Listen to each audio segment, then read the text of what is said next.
Uma academia de Taubaté desenvolveu uma ação solidária que está literalmente mexendo com seus alunos. Você vai conhecer o projeto Festival de Gentileza, uma iniciativa que une atividade física e ação social. O projeto Festival de Gentileza é uma iniciativa que une atividade física e solidariedade. A ideia é a seguinte: foram definidas metas diárias de queima calórica e a soma dessas calorias será revertida em dinheiro para beneficiar uma instituição que atende pacientes de câncer. Como que surgiu essa iniciativa? Na verdade, a Academia Consolo sempre, por meio de festivais, de gincanas, de desafios, tenta motivar os alunos a participarem mais, estarem mais ativos e sempre levar o exercício com uma seriedade, né?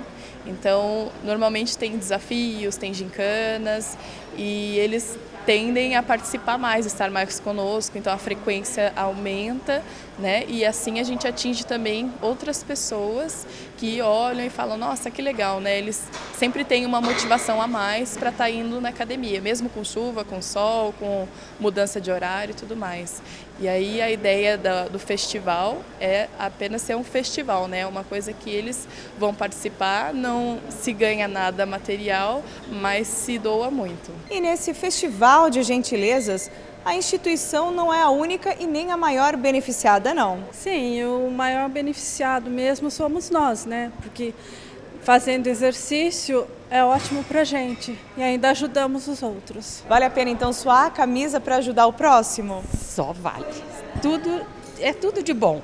A gente faz o que é bom pra gente e eu tenho certeza que é melhor para eles. Tudo de bom, eu gosto demais. Mais importante que o valor doado é despertar nos alunos o desejo de que outras ações solidárias sejam realizadas.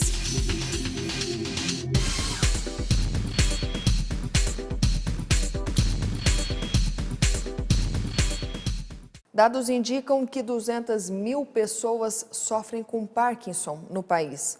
Agora, pacientes com a doença contarão com novos medicamentos no SUS, no Sistema Único de Saúde. As substâncias rasagilina e clozapina serão ofertadas aos pacientes. O investimento do Ministério da Saúde previsto é de 17 milhões de reais. Voltamos agora com o Plantão da Redação.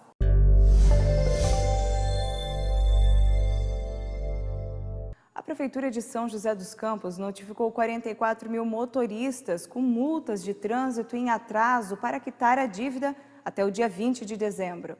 Estes condutores devem 8 milhões de reais à administração. O condutor que não concordar com a autuação deve recorrer ao processo judicial. Os turistas aproveitaram o feriado prolongado do Dia da Consciência Negra, comemorado hoje, e movimentaram as praias do litoral norte de São Paulo, não se importando com as pancadas de chuva. Em Caraguatatuba, 80% dos leitos de hotéis estiveram ocupados e, falando em clima, vamos então à previsão do tempo. São Paulo mínima 17, máxima 26. Tremembé mínima 19, máxima 29. Lorena, mínima 20, máxima 29 e Ilhabela, mínima 19, máxima 23 graus. Vamos à segunda parte da entrevista especial de hoje.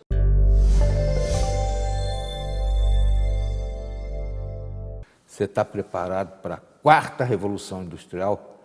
Está em pânico? Não há motivo para isso não. Nós estamos conversando aqui com o professor Agriberto Chagas, ele é professor de Inovação e Empreendedorismo da FATEC de São José dos Campos, e já nos mostrou aqui que o ser humano tem uma capacidade grande de adaptação, mas tem lá suas reservas na hora de uma mudança, né? Fica assim meio reticente. O ser humano está preparado, ou vai se preparar, mas e o Brasil? Está preparado para as inovações, professor? Excelente pergunta, viu, doutor? O Brasil ele perdeu algumas janelas de oportunidade na tecnologia. Nós perdemos uma janela, por exemplo, da microeletrônica, né? Perdemos a janela da energia nuclear, perdemos algumas janelas que estão nos fazendo falta agora nesse novo momento de competição entre os países. E essa janela foi perdida em grande parte por conta da nossa opção por educação. Há 30 anos, 40 anos atrás, países como Coreia do Sul, Singapura, que tinham os mesmos tipos de crescimento do Brasil, os mesmos indicadores de crescimento do Brasil, optaram por formar pessoas desde para a infância, com 7, 8 anos ali, a criança vem sendo formada e preparada para isso. Eu não sou contra o nacionalismo, não, mas eu acho que na época o Roberto Campos, com aquela história de um computador Saci Pererê, aquela história de cobra, não sei o que mais lá, eu acho que atrasou bastante o nosso desenvolvimento nessa área. Hein? Eu acredito que a grande opção que o Brasil fez foi por um ensino superior. E as pessoas aprendem, nós seres humanos, nós aprendemos a formar a cognição, a lógica, a linguagem, lá atrás, quando somos ainda novinhos, né? É como um computador de memória vazia. Você vai enchendo ali dentro com informação e daí para frente que ele vai processar a informação que você quer, que você precisa. O ser humano é assim.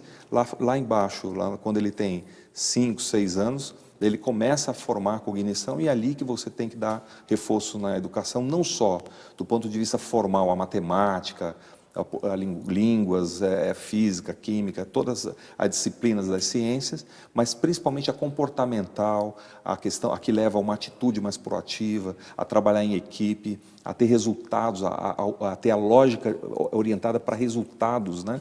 E hoje o Brasil não teve essa opção. Para se ter uma ideia, pesquisa recente, mundial, com 70 países, nós estamos nas últimas posições em linguagem e matemática e lógica. Então, o que precisa com a 4ª Revolução Industrial, onde você tem recursos intensos, né, em disciplina, em lógica, em sistemas digitais, linguagem, para você entender e se comunicar? Precisamos de todas essas competências e hoje a gente está com essa falha, com esse gap. Então, hoje, o Brasil, se tiver um crescimento do PIB acima de 3%, nós vamos ter um apagão de mão de obra técnica e vamos ter que importar mão de obra ou perder novas oportunidades, como nós perdemos aí na microeletrônica, semicondutores, energia nuclear, como eu falei. A garotada aí de 3, 4 anos já está lá Eles já nascem nesse ambiente, né? Nós tivemos mais dificuldade. E eu acredito que isso não existe bom ou ruim, isso é necessário, né?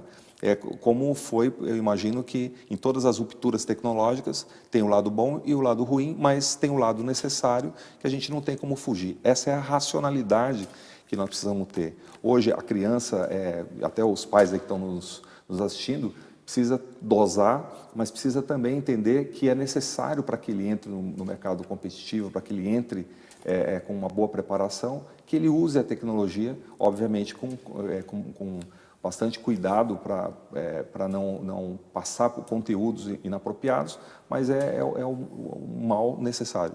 Professor, o que pode acontecer com quem não seguir aí essa trilha evolutiva, ou seja, perder o bonde da história, como o pessoal costuma falar? A coisa que eu mais tenho preocupação como profissional da área aí, é sempre a questão do desemprego estrutural. Quando nós não nos adaptamos ou não nos preparamos para ficar competitivo no novo cenário, a gente fica para trás e depois a gente não consegue recuperar. Eu dou um exemplo muito claro, né?